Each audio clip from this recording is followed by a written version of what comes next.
अस्सलाम वालेकुम नाज़रीन, आप देख रहे हैं व्यूज़ मैटर और मैं हूं अली डार। इंडिया का नाम बदलकर भारत रखने का फैसला कर लिया गया है। ये फैसला आखिर किया क्यों गया है, इसके पीछे क्या रीजंस हैं, असल मामला क्या है, आपके सामने मैं वो तफसीलात रखता हूं। दूसरी चीज़ मैं आपको ये बताता हूं कि इंडिया या भारत कह लीजिए, ये दो हिस्सों में तकसीम किस तरह से हो गया है, बहुत ही इंपॉर्टेंट इंफॉर्मेशन है, आपको बताता हूं। और तीसरी चीज़ मैं आपको आज ये बताऊंगा कि आखिर ये नाम बदलने का जो प्रोसेस है इंडिया से भारत करने का, इस पर कितनी लागत आने जा रही है, कितना खर्चा करना पड़ेगा मोदी सरकार को, बहुत इंपॉर्टेंट डिटेल्स हैं।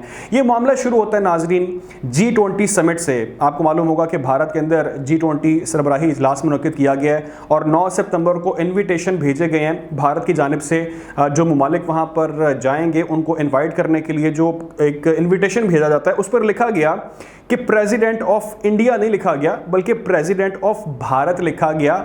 ये चीज़ सबसे पहले यहाँ पर नोट होती है कि प्रेसिडेंट ऑफ इंडिया की बजाय प्रेसिडेंट ऑफ भारत लिखा गया उस इनविटेशन के अंदर, जिसके बाद ये सिलसिला शुरू होता है नाजरीन। और जो नामवर शख्सियात हैं इंडिया के अंदर या भारत के अंदर, जिस तरह से अमिताभ बच्चन हैं, बड़ी फॉलोइंग है, बड़ा नाम है, वो भी इसकी हिमायत करते हैं कि भारत ही कहा जाना चाहिए। फिर हमने देखा कि स्पोर्ट्समैन जो क्रिकेटर्स हैं, बड़े बड़े नाम हैं, वो भी इसमें कूद पड़ते हैं। और वीरेंद्र सहवाग, उनकी बड़ी फॉलोइंग है दुनिया भर में, वो भी कहते हैं कि बिल्कुल ऐसा ही होना चाहिए, इसको भारत ही कहा जाना चाहिए, इंडिया नहीं कहना चाहिए। अच्छा, इसके बाद होता यह नाजरीन कि जो ऑपोजिशन पार्टीज़ हैं वो इस पर हमें सीखपा नज़र आती हैं। उनकी रीज़न क्या है सीखपा होने की, वो क्यों इतने गुस्से में हैं, उसकी रीज़न मैंने आपको बतानी है।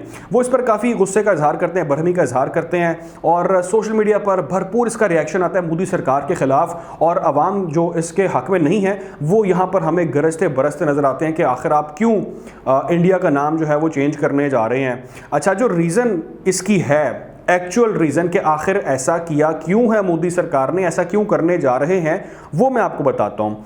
जो बीजेपी यानी कि जो भारतीय जनता पार्टी है इस वक्त भारत के अंदर विराजमान मोदी सरकार की पार्टी, उसके अगेंस्ट 2 दर्जन से ज़ायद जो सियासी जमातें हैं वो एक इत्तेहाद कायम करती हैं इंडिया में, और उस इत्तेहाद का नाम, उस अलायंस का नाम रखा जाता है इंडिया। ठीक है, इंडिया उसका नाम रखा जाता है। और कहा यह जा रहा है कि मोदी सरकार इस अलायंस से, इस इत्तेहाद से इस कदर खौफज़दा हैं, इस कदर वो परेशान हैं, उन्हें इतना ख़तरा है इस अलायंस से कि उन्होंने ये फ़ैसला कर लिया कि हमने इस नाम को आगे नहीं चलने देना, इंडिया के नाम को। इससे उनकी प्रेजेंस जो है वो ज़्यादा हावी हो रही है और उन्होंने फैसला किया कि हम इसको भारत करेंगे। अब बीजेपी इस पर जो ऑफिशियल अपना स्टांस देती है, आपको बताता हूँ जो उनका मौक़िफ़ है। वो कहते हैं कि इसमें कोई इशू नहीं है, अगर हम नाम भारत कर देते हैं तो मसला कहीं पर भी नहीं है, क्योंकि ये आइन का हिस्सा है। आइन का जो हिस्सा है, इंडियन कॉन्स्टिट्यूशन है, उसमें लिखा है कि India that is Bharat.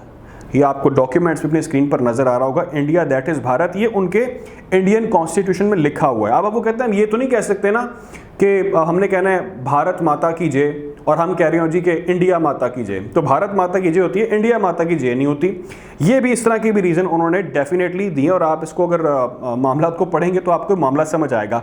Opposition ये कहती है कि अगर हम अपने इस इत्तेहाद का नाम, इस अलायंस का नाम चेंज कर देते हैं, इसको हम इंडिया की बजाय अगर भारत कर देते हैं, तो फिर क्या करेंगे आप कहेंगे इंडिया भी नहीं रखना, भारत भी रखना, तो क्या आप फिर आपको नया नाम यहाँ पर लेकर आएंगे।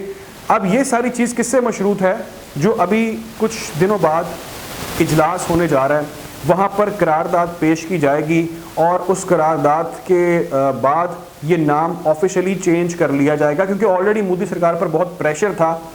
इलेक्शंस भी आ रहे हैं भारत के अंदर, इंडिया के अंदर, और वहाँ पर इलेक्शंस के लिए मोदी सरकार इस तरह के हरबे इस्तेमाल करते हैं और वो किसी ना किसी तरह से वोटर्स को, हिंदू वोटर्स को खुश करने के लिए, उनके वोट हासिल करने के लिए इस तरह के इकदाम करते रहते हैं। लेकिन इस पर बहुत ज़्यादा रिएक्शन आ रहा है। मैं आपको क्विकली बताता हूँ कि इस पर कॉस्ट कितनी आएगी, कितने पैसे ज़ाया होंगे या खर्च करने पड़ेंगे मोदी की सरकार को इस एक एक्ट के लिए।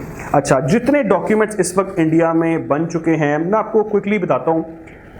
ज़मीन के कागजात, स्टाम्प पेपर्स जिस पर लिखा हुआ है इंडिया इंडिया, फिर आईडी कार्ड्स जो बन चुके हैं, इसके अलावा पासपोर्ट्स जितने भी बन चुके हैं, वोटर कार्ड जो बनाया जाता है वहाँ पर उस पर भी इंडिया का लिखा गया है, ड्राइविंग लाइसेंस उस पर भी इंडिया है, राशन कार्ड्स और जो सबसे बढ़कर करेंसी है इंडिया की उस पर भी यही लिखा हुआ है। अब ये तो हो गया नाज़रीन के मामला जिस पर 15,000 करोड़ रुपया ये अप्रॉक्सीमेटली है जो मोदी सरकार को खर्च करना पड़ेगा अगर वो इंडिया से भारत में कन्वर्ट होना चाहते हैं। अब मुल्क जो इस वक्त है, इंडिया और भारत, दो हिस्सों में बटा हुआ है और दोनों आधे आधे लोग समझ लें, या हम इसको अप्रॉक्सीमेटली बात कर लेते हैं, एक दूसरे के खिलाफ इस वक्त काफ़ी ज़्यादा वो बरहम नज़र आ रहे हैं, या आप कह लीजिए कि एक सर्द जंग चल रही है ट्विटर के ऊपर, तमाम तर सोशल मीडिया पे, और वहाँ पर ये जंगल की आग की तरह ये खबर फैल चुकी है कि इस तरह से स्टेप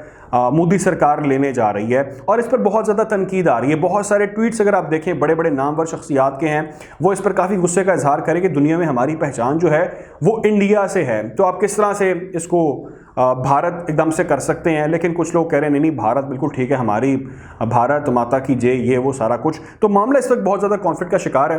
मैंने आपको एक्चुअल रीज़न बता दी है कि बेसिकली मोदी सरकार को जो अपोजिशन इत्तेहाद है उससे ख़तरा है, उससे वो परेशान हैं। इंडिया के नाम से 2 दर्जन से ज़ायद सियासी जमातों ने मिलकर एक अलायंस कायम किया है, और उस वजह से मोदी सरकार इसका नाम बहुत जल्द तब्दील करने का जो फैसला है उस पर हमें काम करते नज़र आ रहे हैं। ख्याल रखें, दुआ में याद रखें। अल्लाह हाफ़िज़।